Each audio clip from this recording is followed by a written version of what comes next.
এখানে দেখো বন্ধুরা, এই দেখো ইলিশ মাছ আমি আজকে গাটি কচু দিয়ে, এই দেখো গাটি কচু সিদ্ধ করে নিয়েছি। গাটি কচু দিয়ে ইলিশ মাছ করব। এখানে ইলিশ মাছ গাটি কচু নিয়ে নিয়েছি, আর এখানে লঙ্কা চিড়ে নিয়েছি। এখানে আমার তাওয়া গরম হয়ে গেছে, তেল দিয়ে দিয়েছি, আর এই যে কালো জিরে দিয়ে দেবো, একটা শুকনো লঙ্কা দিয়ে দেবো, গাটি কচুগুলো দিয়ে দেবো,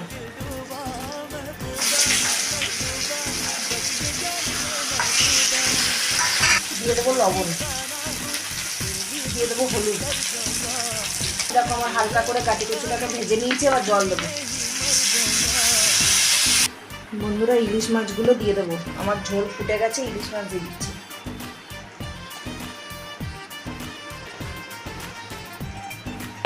এবারে দিয়ে দেবো কাঁচা লঙ্কাগুলো। তোমরা কে কেমনভাবে খাও আমাকে কমেন্ট করে জানাবে। আমার গাটি কচু দিয়ে ইলিশ মাছ রেডি হয়ে গেছে। এবার আমি গ্যাস বন্ধ করে দিয়েছি, ওপর থেকে একটু সর্ষের তেল দিয়ে দেবো।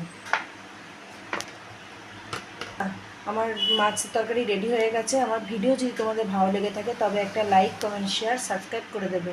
বাই বন্ধুরা।